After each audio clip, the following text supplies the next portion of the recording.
Good afternoon, everyone. My name is Dr. Susan Brannick. I'm Clinical Director here at Aware, and you're very welcome to our webinar this afternoon on mindfulness approaches for managing depression and anxiety. So we'll do, as we do at the beginning of each of these webinars, just give people a moment or two to join. So maybe even as you're waiting, the invitation is to maybe to connect in with yourself, maybe allow feet on the floor, and just allowing yourself to settle as we give a bit of space for people to join, and we'll get going very shortly.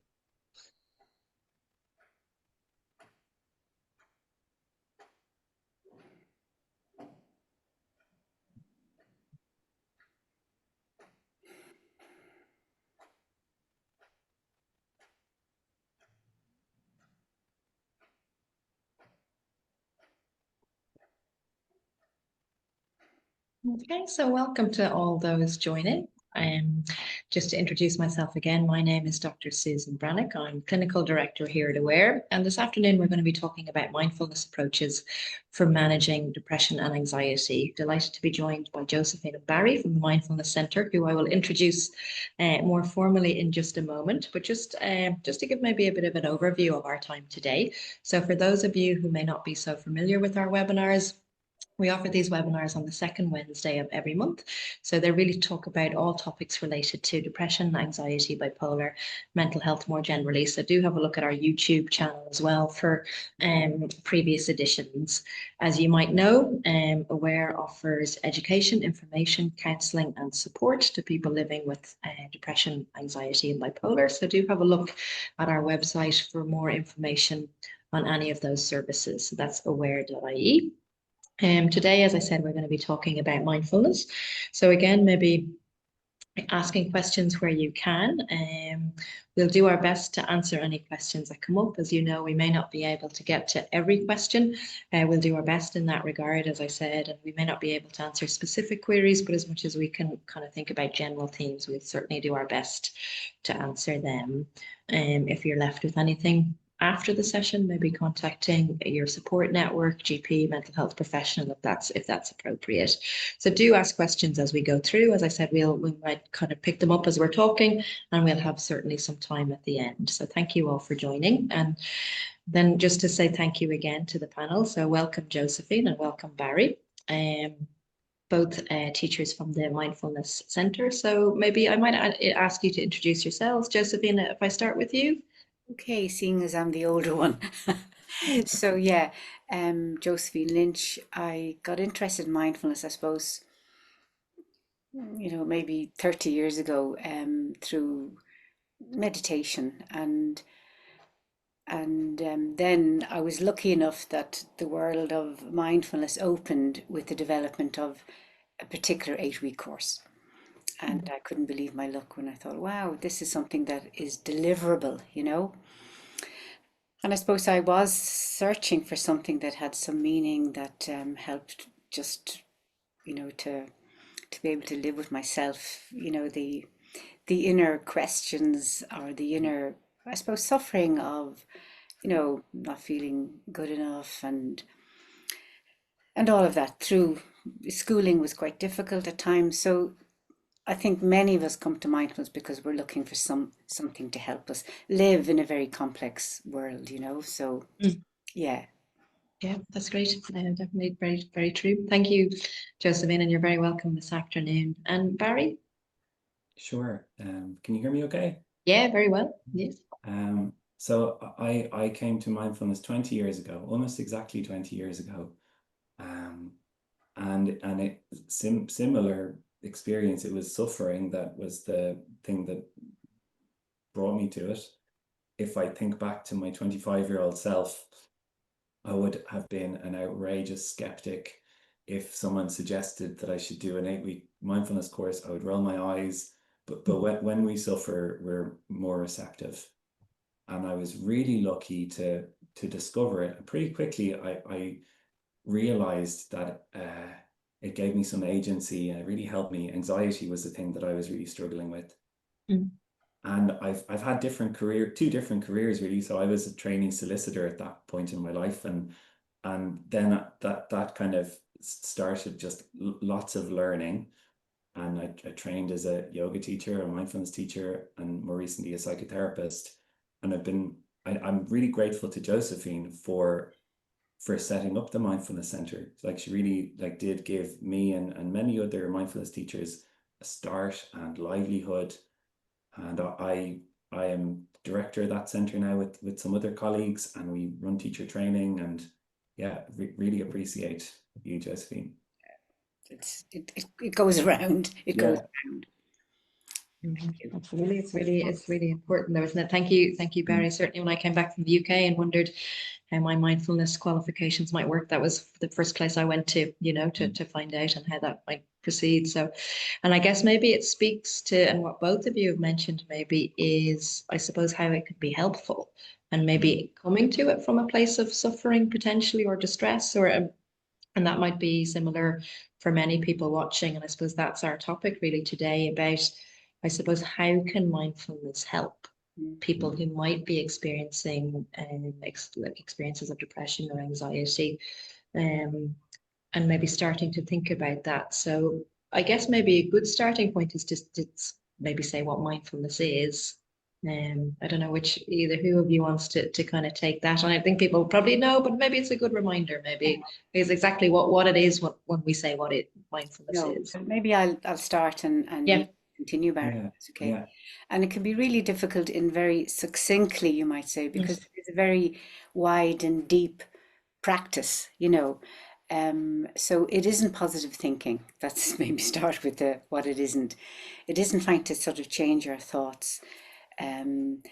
It's about, I suppose, one way of beginning to notice sometimes the very deeply habitual ways we have of being that are not our fault. Habits of thinking, habits of the emotional mood, habits of how the body is held.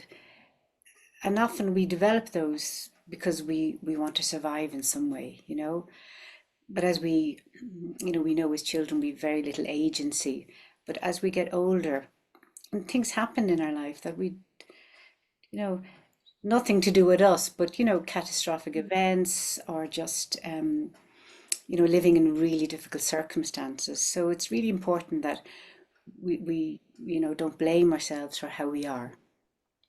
And I suppose we're not totally helpless. So I suppose mindfulness is the very slow, gentle way of beginning to notice. And we start off by beginning to maybe to catch moments that actually feel okay.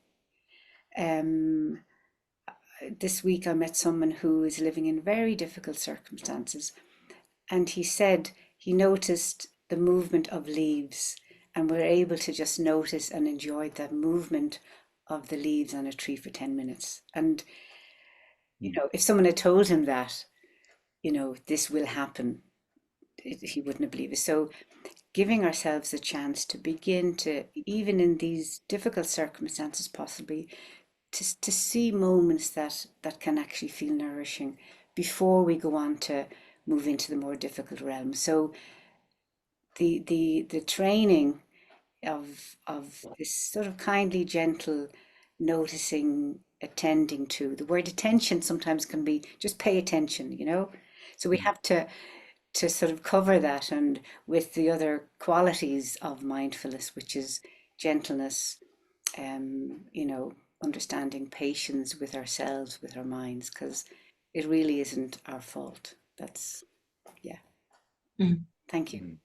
Yeah, thanks, Josephine. That's great. I guess it's sort of speaking to that, the non-judgmental, but the compassionate lens, isn't it? So it's not looking at a petri dish in a clinical way. It's bringing that kindness and curiosity maybe as well. Barry, do you want to continue on there in terms of that? I love what you were saying, Josephine. And something that strikes me as well is somebody listening might hear that moment of a man seeing leaves moving on a tree, and I mightn't realize how powerful that can be for just the like crushing pressure of life, to have a break from that for a moment, and for things to expand. That's actually a huge thing. That if I was thinking back to my 25-year-old self, I might think, big deal. But it is a big deal. I also, this could be helpful. I'm mindful that some people here just might not know what mindfulness is at all. And when I used to go into groups, I would wheel out John Kabat-Zinn's definition, and he used land like like a lead balloon. I would say mindfulness is paying attention on purpose in the present moment, non-judgmentally. There's something good in that. There's something intentional about it. But people really began to kind of light up and get a sense of why it's helpful when you talk about the opposite, the mode of being on automatic pilot, where a lot of the time we aren't really present. And it's only when we begin to practice mindfulness that we begin to realize how much of our life we spend in that mode. And I have a good story as well that I always, this is another human being.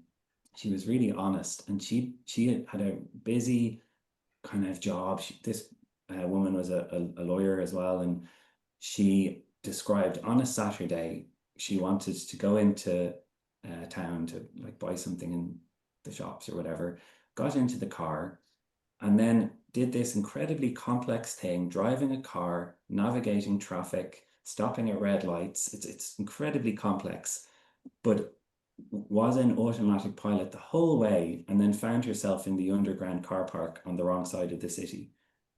And it was so helpful for people in the group to hear that. It's like, oh yeah, I recognize that. And then asking her, well, like, what was your mind doing on that journey? What were you thinking about? What was happening? And the truth was, she didn't know. She wasn't even aware of what her thoughts were or what was happening. It's kind of a blur. And so that to me is helpful, to see that we spend a lot of our lives in that mode, and mindfulness has this quality of really waking up to the present moment. And that's kind of seeing all of it, and there's painful things there and beautiful things there. Yeah, I think that might resonate with a lot of people in terms of that automatic pilot ending up somewhere that you didn't expect to, or thinking, how did we end up here? And I think you both speak to that really kind of core parts, and that's maybe part of the program as well that we might kind of get to. But I think, Josephine, you described that really well. So it's that, and both of you bringing attention, and maybe starting to bring attention to maybe potentially some of the things that might be a bit easier or more accessible, even though we are on automatic pilot a lot. And then we can maybe start bringing that attention, as you mentioned, Barry, to some of the more challenging internal experiences. And I guess the question is like, okay, that's great, but why would we do that? And maybe that's what we might kind of unpack a bit today in terms of what that looks like for anxiety or depression, which we've kind of started thinking about. It's often a question I say, in class, why would we want to feel our sadness? Nobody wants to feel pain. Nobody wants to feel anxiety and fear or grief or shame, so let me just keep shopping, or you know what I mean, keep sort of trying to soothe ourselves in ways that maybe aren't that helpful. It's like, the deeply habitual way we have of being. It can be like a vice grip almost, or sticky, I should say, sticky. And that stickiness, often helps us to sort of avoid what is difficult, because meeting a difficult, dangerous emotion feels threatening. I don't want to feel that deep sadness. Often that was my experience. I don't want to feel that. This is just below the surface of our awareness, of course, and so the mindfulness helps us gently to begin, over time, to begin to recognize actually what is being experienced as best we can, and just saying it's, anxiety is here, and either feeling it, feeling the tightness or the tummy or the thing, or else saying, it's okay, let me go back to somewhere that actually feels okay. So it could be just feeling something very tangible, like our fingers, breathing in, breathing out. Our fingers are full of sensation. We often can't feel our feet or even our breath, but we can often feel the sensation in our fingers and hands, So this for most people, this would be a sort of safe enough place to go to. And if it wasn't, you do something else, you know? And so at times, the approach mode in general, rather than the sort of, you know, this, don't let me, it's too painful, I can't. And being able to do that sort of gently in bite-sized pieces to begin to let ourselves feel the more uncomfortable feelings, uncomfortable memories in a way that is appropriate, that is kind, and, you know, trauma informed, you know. Not getting lost in it, maybe, but kind of being able to hold yourself in that. Yeah, and if we do get lost, we can sort of open our eyes and look around Mm. and know where we are again. And Yeah. developing that sort of skill, you might say, of when to Mm. say, let me feel it. It's okay to feel this way. Or else it's too much now. I slept badly last night. I've too much on. It's too much. But I can just feel my hands. And somehow knowing that without maybe doing this over time, something can begin to dissolve a little bit, you know. Mm. Mm. Does that make sense? Yeah, no, that makes total sense. I guess I just think there's different kind of avenues to take with that, and certainly the dissolving over time. I guess it's if you were to, and maybe both of you might have a view on this. I suppose a main characteristic of when anxiety becomes a problem is that avoidance as opposed to approach, isn't it? So, and maybe that might be avoiding situations that can be anxiety provoking for us. So we manage symptoms or experiences that way. But that obviously has the impact of reducing our lives. It narrows things, doesn't it? So, I guess this approach is, and maybe this ties into what you mentioned earlier, Josephine, it's not just looking at leaves, is it? It's about kind of noticing, okay, so when I feel anxious, I start this story in my mind and I do this. It's bringing that noticing and observation maybe, and over time kind of, okay, so this is what happens when I get into this pressure point. And then I can create that space to maybe make different choices when I get to know that experience.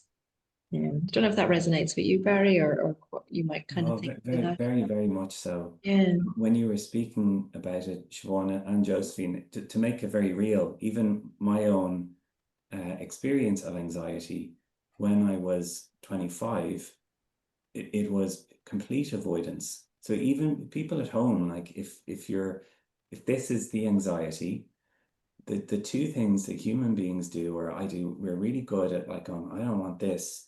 And I can in all kinds of ways distract myself or be in a mode of like busyness or numbing out.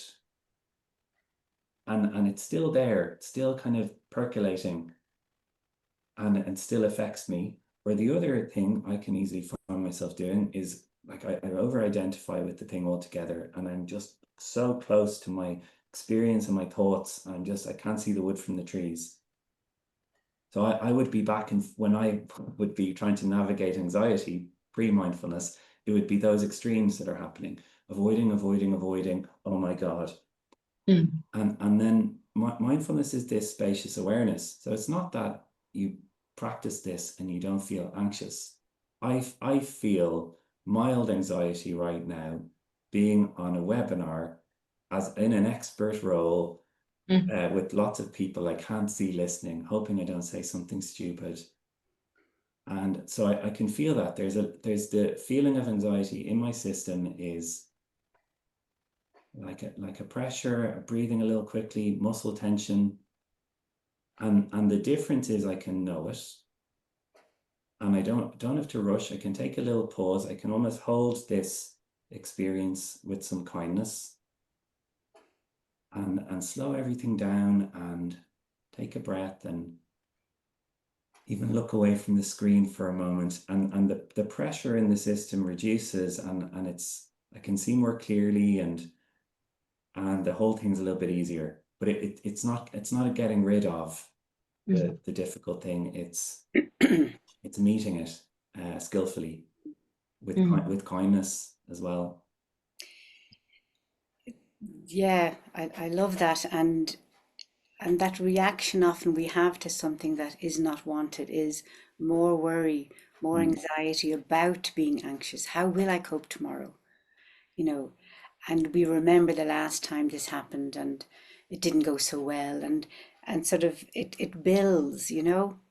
Um, and so mindfulness is trying to sort of open that maybe closed loop of that story that we remember, we tell ourselves, of course I can't do this, who do I think I am, and you know, get into sort of painful stuff and almost making it more solid, as you were saying, Barry, you know. So noticing things and our reactivity, you know, to that, those thoughts, those feelings of, you know, let me escape, I'm never going to do this again, I should have known. And you know, painful, isn't it? It's painful. So as you said, Barry, it's not that it doesn't happen. Life is complex. We continuously have, you know, joy and suffering and difficulties and unforeseen events. And mindfulness may give us more, you know, resources of how to notice and respond as best we can, ideally in an appropriate wise way. That is my intention anyway. As I age, you know, responding appropriately to this situation with everything I've learned, and you know, and more possibly. Yeah. Yeah, yeah. That's a really nice way to describe it. It's sort of responding maybe appropriately and proportionately as well. And as you both said, kind of opening up maybe those kind of more closed loops. It makes me kind of think a little bit about thinking as well. So you gave a good kind of description of it there, Barry, and maybe more anxiety, but also I suppose in depression as well, there can be very familiar, well-worn narratives, often very self-critical narratives. And I suppose maybe if someone has experienced depression in the past, mindfulness is also what, and maybe that's where it started in mental health, wasn't it? This idea that by bringing that awareness to your internal world, your emotions, your thoughts, it's more like to help you navigate, I guess, I'm trying to think about the best word to it, maybe turbulence in mood, because I guess there's that fear, isn't there, in terms of if you've had a major experience of depression, you don't want to end up there. So again, there's that kind of push away to feelings that might feel like they bring you down that spiral. So I don't know if either of you want to say a little bit about how that mindfulness can help, I suppose, in terms of maybe living with kind of depression that might kind of come and go over the course of someone's life, or also in the current moment. Yeah. Barry, would you like to? Sure, I can say something. I also I was a little bit prepared because I'm really good at speaking. Well, not really good. I'm okay. My comfort zone is speaking about my own experience. Yeah, yeah. But there's lots of research there too. And I could maybe not in a heavy kind of heady way or anything, but two little pieces of research that could be encouraging for people, speaking directly to the depression piece. And I got these from Brendan Kelly, who works with us. He's professor of psychiatry, and he's in this brilliant position of being a psychiatrist who really understands the value of medication, and he's a mindfulness teacher. And one piece of research, it's from 2021, McCarthy et al. And I won't bore you with the stuff, but there were 2,077 participants, 14 randomized controlled trials, so really high level evidence. And the conclusion in it was MBCT, mindfulness-based cognitive therapy, is more effective than treatment as usual in the long term in preventing relapse of depression. That's really encouraging that evidence is there.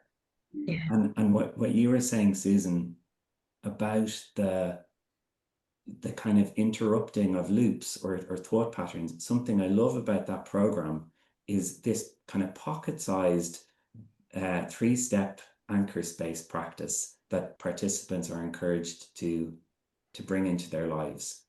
So I'm a real advocate of this, like regular checking in, regular peppering our lives with moments of mindfulness. Taking, even right now, I can again take a pause and feel my feet and even at home right now, you could look away from the screen and just get a sense of this moment. Oh, are there sounds here you're noticing? What's your posture? Sensations in the body? The inner weather, what's the mood like? Sometimes it's a blue sky, sometimes it's heavy and foggy and difficult. And we can also just even notice thoughts swirling around in the mind right now. Mindfulness gives us this moment to pause, see, acknowledge, not fighting with anything. This is how it is right now. And maybe a little moment to gather attention somewhere that for you is helpful. Breath, feet. A man I worked with, he held his thumb. You on purpose bring your attention to something that feels okay, the little kind of interruption of the whirl. I'm just resting here for a moment, knowing I'm breathing in, knowing I'm breathing out, maybe. And then I open up my experience again, maybe the whole body. Can you feel your feet, your legs? That's, yeah, the sounds that are here. That's a little micro practice that people in, as you both know, in this course would do. And doing that regularly creates these little micro interruptions and the awareness of my experience and the awareness of my thoughts. And I get good at unhooking from it. And then, like you're saying, Josephine, the next wise step now is that gives people a lot of agency, I think. Thanks, Barry. That's really nice to do that practice. And I guess it makes me think a little bit that in a group, you might then ask people what their experience was of it. And I'm sure both of you have had this experience where people say, oh, that's great. I feel really relaxed now. And you're like, oh, okay, that's great. But it's, I guess it's not necessarily our intention. Maybe that goes back to what you mentioned earlier, Josephine. It's not about positive thinking or relaxation. And maybe it's important to kind of touch on that too. It really is, because often when we're some of us anyway are geared to sort of please people, please the teacher. So we want to say, oh, thank you, that was lovely, I feel more relaxed. But we really encourage to be sort of honest with the good, the bad, and the ugly, we say, because life is like that, you know. So being real with actually ourselves, rather than having a false self, you might say, you know, and always looking outside for sometimes validation, which of course we need. But this allows us, when we're a bit maybe honest with, you know, how we feel, and, you know, useless and all that stuff that often, as you say, is around depression. It would bring anyone down if we had those thoughts being repeated to us on a CD or whatever. So when we can be honest with that, especially with other people in a class, it can be really helpful to say, yes, this is what it's like often as a human being. We're insecure. Every person we meet is insecure to some degree. Isn't that great? To, you know, they used to say, just imagine everyone, you know, in their pajamas, but we can say everyone we meet has some sense of insecurity. I guess that's a shared humanity, isn't it? That no one's exempt from that, really. Yeah, and it makes us feel maybe less lonely, so we don't have to isolate so much, you know, and take so much of this sort of personally, if you like. And that takes some practice, but that relief of knowing, this is difficult, and many people in this moment are suffering all sorts of things. I'm not alone, actually. This is the human condition, that is complex and often not wanted, not asked for, but here we are to some degree, you know? Yeah, absolutely.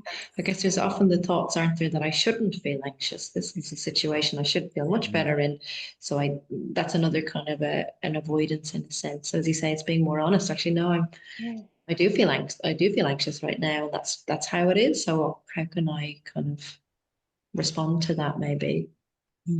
Yeah. And when one person is able to, when we are able to be a bit more vulnerable, people find relief. We find relief when other, through, and there's can be more honesty and sharing, and not social chat about like, what do I do, what do you do, where you live. Mm, It's such a relief to be with people and not to have to go through that mm, those mundane interactions sometimes. But so it is great that it happens in a group. mm, And sometimes people are ready, sometimes people are not ready. It's not yeah. therapy, it's sort of inviting people to speak or not speak. Listening wholeheartedly is hugely beneficial. And Mm, a lot of us can really feel that when we're not being yeah. interrupted or fixed. Yeah. That's the thing. Yeah, it's powerful, isn't it, to notice the compulsion to fix, whether that's inside us or notice, and that can be in our day-to-day experiences as well, to fix the problem, to make the person feel better. As you say, it's quite liberating as the person that you're not feeling like that work is happening to fix you or to fix your situation. There's I guess that's the acceptance piece, isn't it? That allows for a broader landscape of change, ironically, in a sense, or Yeah, moving Mm, forward. it's Um, definitely counterintuitive, isn't it? mm, yeah. Yeah. And I mm, guess we've touched on that in a sense. So the group, obviously, and yourselves run the 8 week groups, and we're very glad to be able to offer them in Aware as well. So they're the 8 week practice groups. But I guess maybe for people who are listening, thinking, okay, so how can I use this, or like what sort of practice would be helpful? And thank you, Barry, for that very nice practice that we did. And as you say, maybe there's some of that too. There's those kind of creating those moments, which I guess is, to me, maybe I'm not sure how you both feel about this. It's a harder sell as we move into even into 2026. It's a fast moving society, isn't it? It feels like a big ask of ourselves, maybe even to take 2 minutes or mm. 5 minutes. So I guess it's let's say someone doesn't get to access an 8 week course. What could they do? How could they bring this practice into normal life? Will I speak to it, or you, Yeah, Jess? yeah, Barry, why don't you start, and maybe Josephine can. Yeah. It's it's a really good question, and I really feel or subscribe to the belief that each person's so unique as well, Mm, and it's if I approach it with this, most of us approach it with this feeling of, I'm not a good enough person, I should be doing meditation and then I'll be okay. If that's in there, it's almost like it's just less likely to be helpful. So it's finding there's a little balance of, it does take some discipline. It does take some choice to deliberately pause and connect with ourselves. That takes choice. But then to find a way that is nourishing for a person, and maybe this is my sense, you might have a different view, but both of you, just not setting the bar too high at all, like nice and low. mm, um can I drink this cup of tea? Can I pause and drink this cup of tea and taste this cup of tea? Maybe for some people, if they began to kind of integrate that doesn't sound like much, but that is quite a lot, I think. Mm. Um, and then there's so many myths about meditation. Two things. I will say this. I hope they land for people. It took years for these. I heard them repeatedly, but it took years for the penny to drop with me that this is true. If my experience isn't pleasant, I am not doing it wrong. You can say that to yourself. If I mm, pause and my experience isn't pleasant, that's okay. That's just what's here. And the other thing we discover, and no matter how many years you practice this, if my mind is wandering all over the place, I'm not doing it wrong. that's exactly what we're practicing. The mindfulness is the seeing of that, the remembering, the bringing of kindness, and gently redirecting voluntary attention again back to my body, my senses, my cup of tea. So yeah, just maybe some of that would be helpful for a person who's listening. And also, you don't have to close your eyes, you don't have to sit still. Really, the breath might be helpful. You might have heard, oh, if I'm practicing, I need to be breathing. And we obviously need to breathe to stay alive. That will happen by itself, but it doesn't have to be the focus of your attention. So finding a way that for you feels actually, somewhat nourishing or feels okay, that's a good place to start. That's great. Yeah, thank you, Barry. And really nice to that as a reminder. Yes, if the breath isn't somewhere that someone wants to bring their attention to for lots of reasons, there's other places. So it's finding that fit for you. Josephine, did you want to add into that? Well, yeah, many people find sort of walking useful, but we can be walking and still be full of not know where we're walking, you know? So that opening and looking, and I remember one woman was breastfeeding and she was trying to find time to meditate. I said, use what you're doing, be with the baby or read the nighttime story to the child. That's your practice, And so it can be anywhere, anytime, whatever we're doing, to try to be sort of fully there, know all of this will be going on, and we interrupt that again, and something may happen. So yeah, I like that, Barry. Really, to start small, and there are places to practice. There's some drop-ins. It is nice to go to something live from time to time, Yeah. It's really true, isn't it? So it's not about putting on special clothes or closing your eyes or lighting a candle. You can do it in the moment. That's a really nice example, Josephine, of what you're doing there, bringing that attention. And Barry, I think we hear that a lot, don't we, in mindfulness classes, like or maybe with people. It's not for me. My mind races too much, so that it's just not gonna. I guess you hear a lot of idea, or a lot of like it doesn't work.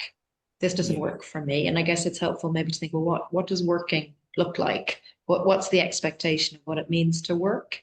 I don't know if you've had that experience or what's helpful maybe to think about. And again, it's not to say mindfulness isn't for everyone, but it's maybe thinking about what can be useful. Yeah, the anticipation. Oh, I'm going to stop my thoughts. Yeah. I'm just going to be peaceful. Yeah. And so it's funny, some of those surveys, how when you started, were you very mindful? No. When I finished the course, was I very mindful?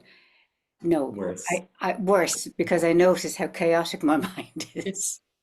But that noticing has value. Yeah. Oh, the worrying again, the judgments again, that's the impatience, that da da da da. So that has value, even though it may not seem initially.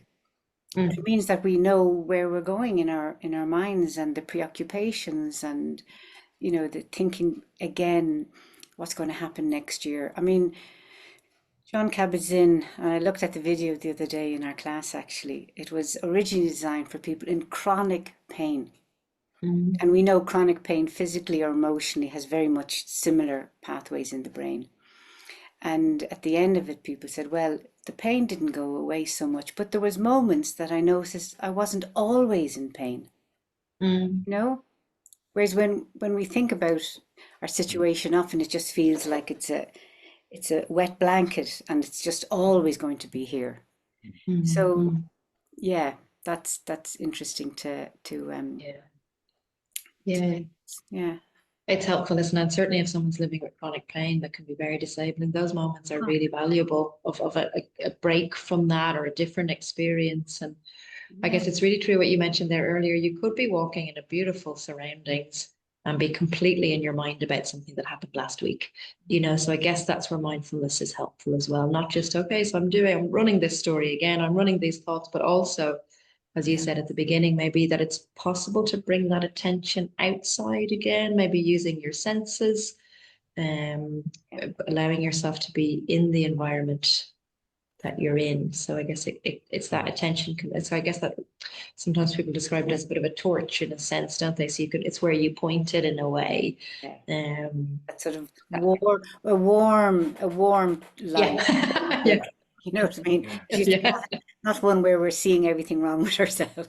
Yeah, no, not a menacing torch, but I Yes. guess a gentle kind of a focus Yeah. of, maybe things that might be more nourishing, because and I think a bit similar to what you described in the beginning, that Barry, the woman kind of in the car ending up in the car park, we can live our whole lives like that in a sense, can't we? So there's a real kind of cell to come back into the body, and I guess Yeah. as you've touched on that, in a way that's safe, I suppose, because there's been a lot of work, hasn't there, on trauma-informed approaches in mindfulness. So kind of what's going to be okay for the individual. Did you want to come in there, Barry? Oh, there's so much is resonating with me. So I could, yeah, a little piece around the body and that nourishing. This is how it goes for me. I'm sure if you're listening, you might resonate with this too. When I'm walking around the park and I'm in automatic pilot, my mind is preoccupied with the future a lot of the time, and it's worrying and planning for this. What am I going to say at the webinar? And often if something hasn't gone well in the past, it's going to really like linger with that, and like, oh God. And then there is a bodily reaction to all of that. For me, it's contraction. So it's like, and I'm sometimes blind to that. So in mindfulness, there's so much emphasis on coming back to the body safely, like you said. But when I have the moment of mindfulness in the park, often it's hard to flick from that to, oh, beautiful tree. It takes a little time for me to just pause and mind myself, even like, oh, you're really wound up there, and stopping again and letting myself breathe. And then it's like for the torch, it's like it's been in this really narrow mode, and I can sort of like gently let it open out a bit more, and then I see more. And those moments are really precious. But it's like that's why the body is so helpful for like regulating ourselves, and it takes a little time. Yeah, no, that's really helpful, Barry. It's a process, isn't it? And it's a developing skill. It's not a quick fix or snapping into one mode or another. That's not how we work. Yeah. Did you want to come in there, Josephine? Just talk about the body, I suppose. You know, like I suppose current whatever psychology is beginning to recognize the importance of the body, you know, not just replacing one thought with another thought. So that body often is holding, you know, is holding the tensions and the worries and the depression. So we begin gently to come into the body with not to fix anything, not to relax, but just to begin to tune in. So the body can inform us sometimes, and we can maybe open those fists or move something, you know, to change something small without that pressure of something must happen. I have to feel better. And we're surrounded with that, you know, toxic positivity, with that I imagine something and I can make it happen in the world. That really got a grip, didn't it, over the last 30, 40 years, fortunately. And often people even blame themselves for getting, you know, cancer. And I mean, awful battling with this and what did I do in my life? And it's really harmful way of approaching the complexity of life that we know so little about. Yeah, absolutely. And I guess it also keeps us in our minds, doesn't it? Which is a disconnect from our body. If I figure that out, I can, maybe not do it again, or I can learn from it. But that's the lie of thinking, isn't it? Or overthinking. But there's some solution at the end of it. It's unlikely to be the case. So it is about that connecting back in. On thoughts, maybe just brings me to a couple of the questions, maybe. So thank you all for the questions that you're offering in.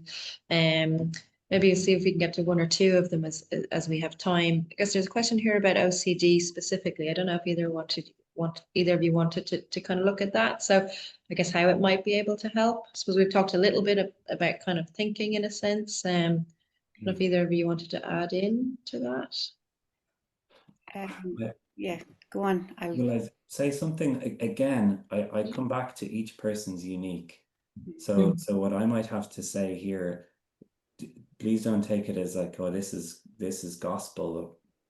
But I have worked with some clients who have this is in kind of one-to-one, and we've used a mindfulness-based approach and a compassionate approach. And for people I've worked with, something that's been helpful has been this just tuning into their inner experience when they are going to really want to repeat the behavior. There's a woman I'm thinking of, it was like, I have to kind of thoroughly clean this room with cleansers and everything before I can attend to anything. This needs to be perfect. And she was able to kind of check in with herself and notice the real fear that was there in her system, and being able, again, not in a rush at all, but being able to pause and know this inner experience right now and this real impulse of I must do something, and not having to fight with any of it, but little by little getting really good at containing and minding this fear, and helping that to soothe. And so not focusing on the kind of external behavior at all, but like what's happening inside. For her and for the other people I'm thinking of, fear was a common thread. And then when they began to feel a little bit safer and a little bit of stability, that kind of impulse wasn't as strong, and it became a little bit easier. So it was maybe something there is helpful, but yeah, no, that's great. Thank you, Barry. mm, And maybe there's another question in there that ties into that, which I think is probably really key as well. So how someone might go about kind of managing or responding to very painful thoughts and feelings in a mindfulness practice. yeah. Josephine, do you want to think a little about that? I suppose maybe what I said earlier, we begin with not rushing into dealing with the pain in a way, even though they're so persistent, maybe those thoughts, but begin to do something that feels okay, so building up like a foundation, you might say, that we can then recognize painful feelings. It's not my thought. So and does take a little bit of time, because often we feel we're not worthy, I don't deserve to be gentle, kind with myself, this is my fault. So it's sort of embedded very slowly throughout the approach of first of all doing something that feels okay, and then these painful thoughts are, it's painful. It's not my thought, it's not my fault.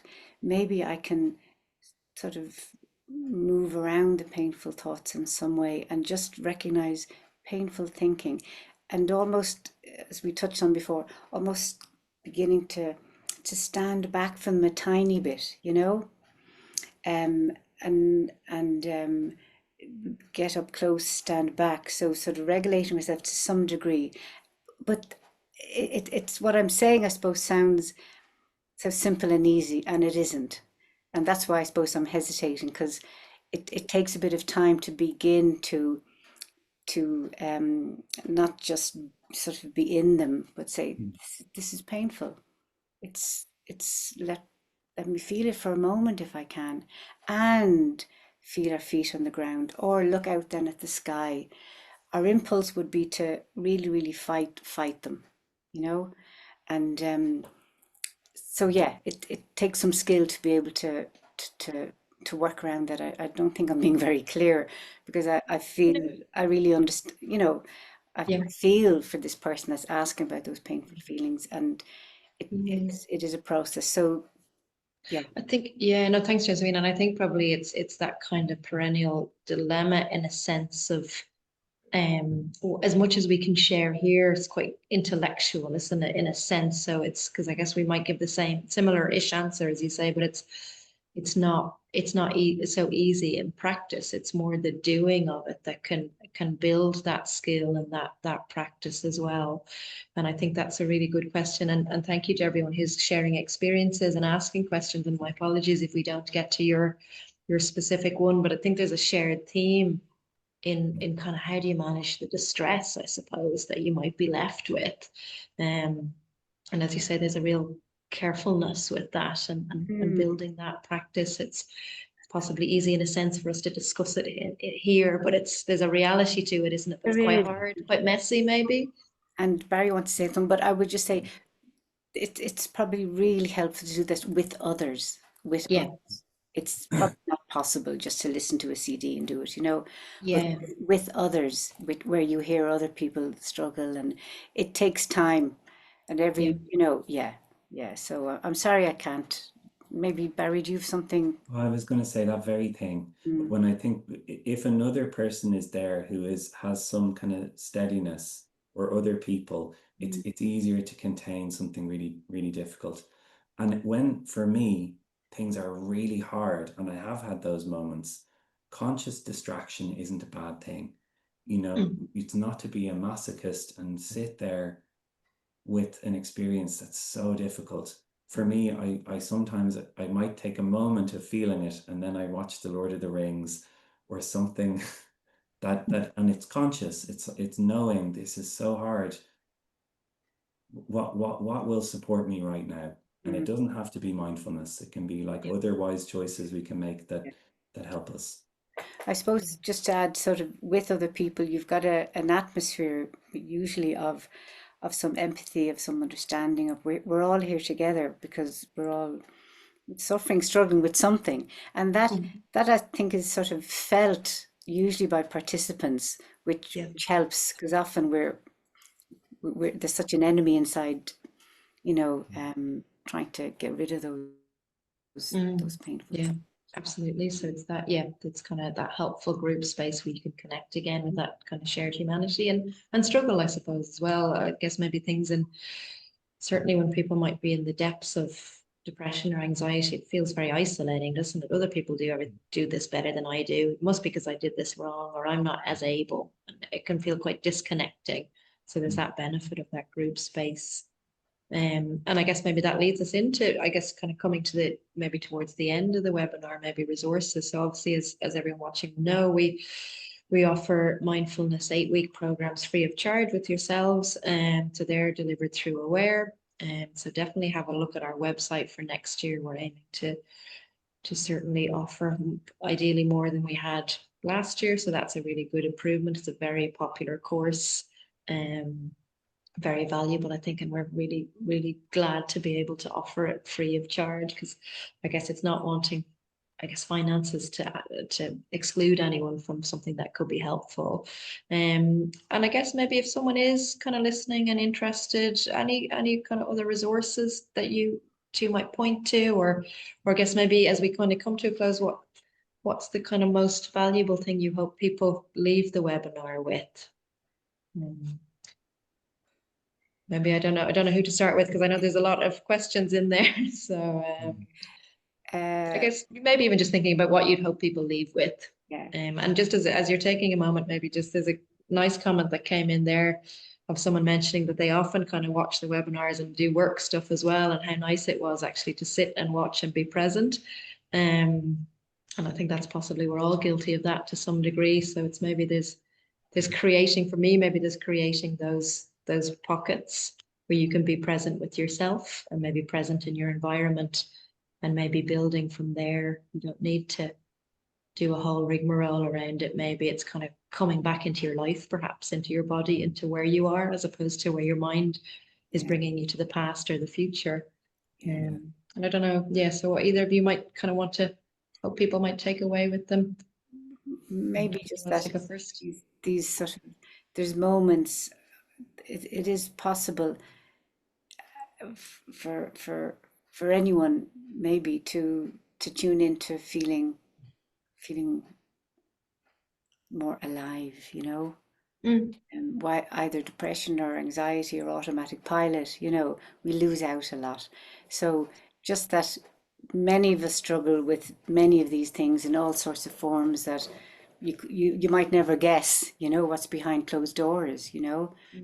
And yeah, so just hopefully there was something here that had some meaning. And I know Thich Nhat Hanh said on his birthday, look, all I want you to do is drink a cup of coffee, not tea. Yeah, yeah. Drink whatever you like, but just drink that wholeheartedly, you know, for yourself, and maybe feel the heat, the swallow, and all of that. So any little thing that you're already doing, it doesn't have to be an extra thing. That's Yeah.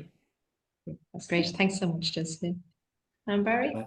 I just hope people feel encouraged that, yeah, it's no matter how many years you do it, it's not about feeling great or stopping the mind from wandering. I hope you feel encouraged and that you're not alone. Those are two things, maybe. And maybe on the resources, I think it would be good to name the Mindfulness Teachers Association of Ireland, their professional body. So it's so confusing out there with so many offerings, and many offerings are great.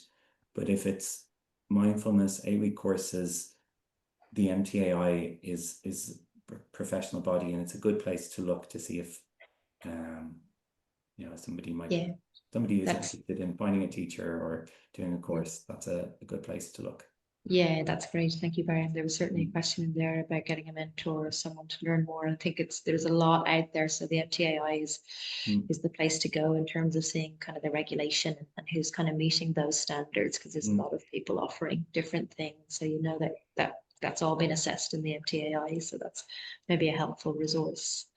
Okay, well, listen, thank you both so much, I guess, really for your both of your wholehearted presence this afternoon. It's been a really enjoyable conversation, and hopefully planting some seeds for people again about what might be possible.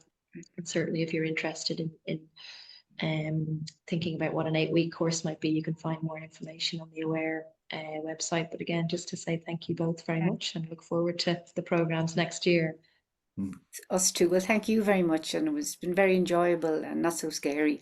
And bye everybody out there, whoever's looking. Yeah, thank you very much. Thank you very much. And just to put me at ease. Oh, that's great. Yeah, thank you. Thank you both.